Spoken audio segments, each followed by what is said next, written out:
Welcome to MiConvert.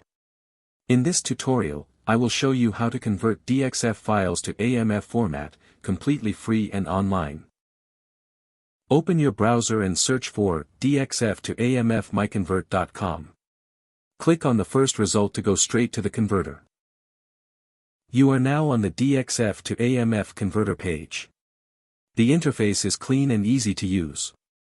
Let's upload a file. Click the Choose File button. A file picker will open.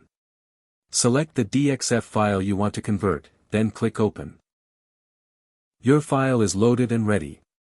You can see the file name, size, and destination format. Click Convert now to start the conversion.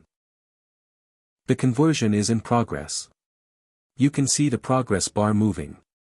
This usually takes just a few seconds. Done. Your file has been successfully converted.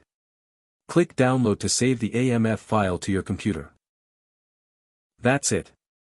Visit MiConvert.com for more free conversion tools. Subscribe for more tutorials. Thanks for watching.